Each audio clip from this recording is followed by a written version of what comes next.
Welcome into NFL Daily. I am Harrison Graham, back with another video here on Chat Sports. Thanks to everybody who submitted their trade proposals on Tuesday's video. Got enough good ones, which means we have a video for you guys. Let's start with Mike McCarthy. I assume not the real McCarthy, but if it is you, Coach, appreciate you checking in. He submitted a bunch of trades, can only pick one, though. J.J. Watt for Tyron Smith and a 2021 third-round pick. This is interesting because at first I looked at this and I was like, J.J. Watt for Tyron Smith and a third. But on second glance, it's kind of a fair trade proposal, right? Because J.J. Watt and Tyron Smith have both dealt with numerous injuries, the last few years. Obviously, Watt has missed more time, but those who follow the Cowboys closely know that Tyron Smith's back is not what it was a few years ago. Obviously, J.J. Watt, when he's healthy, he's still one of the premier defensive ends in the NFL. But you look at his past 4 years, only played in 8 games last year, only played in 5 games in 2017, and in 2016, only played in 3 games. So the injuries are starting to add up for the Houston Texans edge rusher, who I think is on track to get into the Hall of Fame, but needs to string some healthy seasons together here. You look at the Cowboys' defensive line depth chart. Could you imagine Tank and J.J. Watt coming on each defensive end spot? That would be lethal for the Cowboys pass rush. Who cares who's in their secondary? They would be getting after the quarterback all day long. Obviously, Tyron Smith would be a loss at left tackle, but that would be very entertaining to say the least. So J.J. Watt for Tyron Smith in a 2021 third.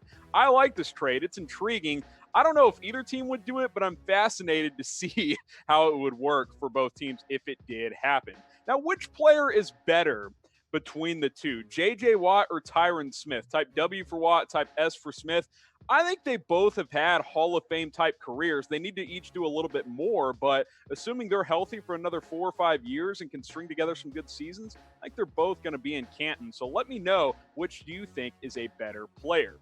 Skylar Bertram has this trade proposal between the Packers and Cardinals. He's got Christian Kirk in a 2021 fifth heading to Green Bay for Jamal Williams in a 2021 third to Arizona. Again, I think this is pretty equal value. Maybe Arizona would want a tick more. I don't know if they'd really want Jamal Williams. They don't necessarily need him. But Christian Kirk, I think, would be an ideal number 2 receiver for the Green Bay Packers. You put him opposite Davante Adams. I like how he's kind of improved throughout his first couple of years in the NFL. And Jamal Williams is expendable for Green Bay because they drafted A.J. Dillon. They already have Aaron Jones. I'm not sure if keeping Jamal Williams, what his role will really be, considering they took Dillon in the second round. They also have Dexter Williams on the roster who can do some things as well. So I think this one, Skylar, makes more sense from Green Bay's side of things. I don't know if Arizona cares about Jamal Williams. And Christian Kirk for a third, that feels about right, but can they replace his productivity in the third round?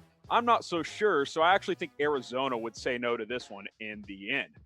All right, guys, I'm going to challenge you. Do you want to be on our next Trade Mailbag show? Follow me on Twitter. Get me to a 1,100 Twitter followers. I'm like 36 away right now. Plus, I will follow back the first 10 people that follow me on Twitter. But here's the deal. Next time we do a trade mailbag, so probably next Thursday, I'll put a call out next Tuesday on NFL News and Rumors. And if we get enough trade requests on my Twitter, I will pull requests only on that, only on Twitter. I won't pull from YouTube comments. So if you follow me on Twitter, send in a trade proposal. That's pretty much guaranteed to get on our next show. We will feature you guys. So go ahead and follow me at HGrahamNFL, and I will follow back the first 10 people that follow me on Twitter. All right, let's go to D-Dog Gaming. He has this trade proposal. Jamal Adams to the Vikings for a 2021 first and 2021 second round pick. This feels about proper value, right? Like they're going to want a first and another premium pick, the Jets are, if they're going to move Jamal Adams. Now, I think after the draft they had and with the AFC East being pretty wide open, I do think they're going to end up keeping Adams this year, but I like this trade proposal. Adams is a terrific player. We all know that. And keep in mind, from Minnesota's side of things, Anthony Harris has been tagged. They're willing to move on from him as well. So they could trade for Adams and dish Harris somewhere else to make the money kind of add up there. I think that makes some sense. I think the Jets would like this offer. I just want to see. I think they want to see if they can win in 2020 with kind of the core and the young pieces they have moving forward. Who do you guys think wins this trade? Type V for Vikings, type J for Jets. I typically go with the team that gets the superstar player, and in this case, that is the Minnesota Vikings.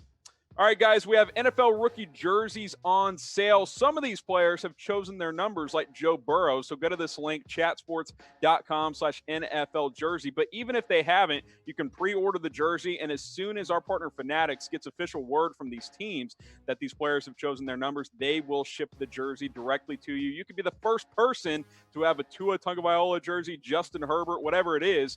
Go to chatsports.com/NFL jersey. All the rookies are there, especially the high draft picks. Henry Ruggs, you want a Henry Ruggs jersey? Go to that link. It'll be in the comments. It'll be in the description. Go ahead and rep your team for the 2020 NFL season. Okay, a lot of you guys sent in some Andy Dalton trade proposals. Well, between Tuesday and today, the Bengals released Dalton, which was earlier today. After 9 seasons, we kind of saw this coming, right? I think a Jameis Winston signing for less than $2 million was kind of the nail in the coffin for Cincinnati. They were not going to trade his $17+ million to a team. I don't think a team would have traded for that. Look, he leaves the Cincinnati franchise. He leads them in several categories, led them to 5 playoff appearances. Owner Mike Brown spoke highly of him.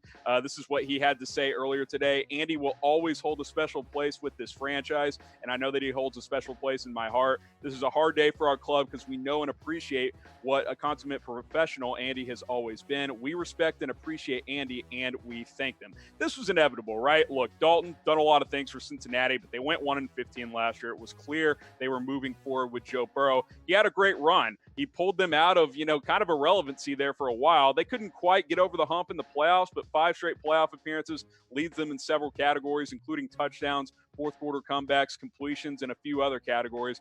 I think for a second-round pick coming out of TCU to have a decade run with one team and several playoff runs, that's pretty good work for Andy Dalton and the Bengals. I'll be curious to see where he lands in 2020.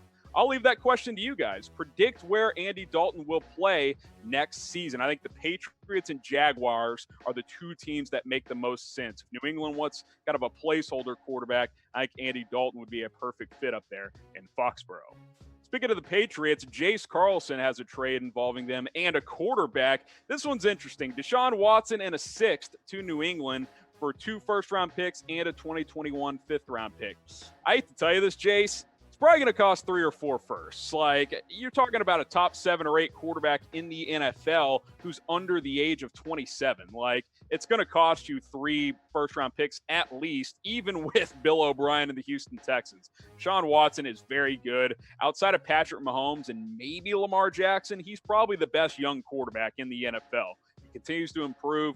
I like his game a lot. He's mobile. He's got a strong arm. He's accurate. He's got everything you want. He does have a little bit of injury history. Had the ACL a couple of years ago, but I'm not too concerned about that. Outside of that, he's been very, very healthy. That hadn't been an issue. So it would be fun to watch him take over for Tom Brady in New England, but that's just not nearly enough, in my opinion. Want to remind you guys to get subscribed to the channel, youtube.com/chatsports. TV. A lot of you guys found us during our NFL draft coverage. If you haven't subbed yet, we do a lot more than the draft. We do videos like this where we get you guys involved. We do Q&As. We have the latest rumors. We have the latest news. We'll probably do a post-draft power rankings very soon. Lots of different NFL videos going up every single day. So go ahead and subscribe to Chat Sports by hitting that big red button. All right, DKK has this trade proposal. Yannick Ngakoue to the Cowboys for Tyrone Crawford, a 2021 second and a 2021 fourth. I do wonder if the Jags are going to have to accept less than a first-round pick for Yannick Ngakoue. They didn't get any offers they liked during the NFL draft. He's a really good player. The problem is he keeps complaining on social media how bad he wants out of Jacksonville, which lowers his trade value. So a second and a fourth and a player, while Tyrone Crawford isn't great, he could replace some of that production. You could do worse if you're Jacksonville. I mean, he's not reporting. I do not think he's going to play this year for the Jacksonville Jaguars. So why not see what you can get for him, even if it's not a first-round pick? A couple of picks and a player, you do a lot worse. I still think Jacksonville would say no to this, but I'll be honest, I don't think they're going to get a first-round pick at this point, unless a team gets desperate in training camp due to an injury or something like that. Crawford was banged up last year, only played in the 4 games, but he's a guy that typically gives you 4, 5, 6 sacks, and he can play defensive tackle or defensive end. He's got versatility, so you could do worse. I don't think it's quite enough, DKK, but I think this is actually becoming more and more realistic that the Jags are not going to get a first-round pick for Yannick Ngakoue. Where do you guys think he will play in 2020? Go ahead and let me know. At this point, I got no clue. There were a few teams that made sense to me heading into the draft. Now that we've drafted, I have no idea where he's going to end up, but go ahead and predict it for me down in the comments section. Another Ngakoue trade proposal from Jason McGowan also involves a couple of other players. Ngakoue and Leonard Fournette, who's been linked to trade rumors as well, to the Jets for Le'Veon Bell, a third and a fourth next year. The problem here, Jason, is why do the Jags want Le'Veon Bell? I think the Jets would definitely win this trade. It's pretty much a push at running back, and they get younger there, and they get Yannick for only giving up a third and a fourth. I don't think Jacksonville accepts that. I think they would actually like the other trade better, even though they would replace Fournette in this scenario. I think when fully healthy, Bell is a more dynamic player, but after that year off, the yards per carry weren't there. He lost a step, in my opinion. He was dynamic as a receiver with the Steelers. That was not the case with the Jets. I don't really expect that to change in Jacksonville with the pieces they've got on that offense. I actually think Jacksonville would say no to this trade proposal. Who do you guys think the better running back is? Type B for Le'Veon Bell, type F for Leonard Fournette. A year ago, this would have been a no-brainer. Even coming off the year off, it would have been Le'Veon Bell, but I think there's a decent argument for Fournette at this point. He was certainly better in 2019. It would be fascinating to see if this trade played out. I will be curious to see if Ngakoue gets moved, if Fournette gets moved.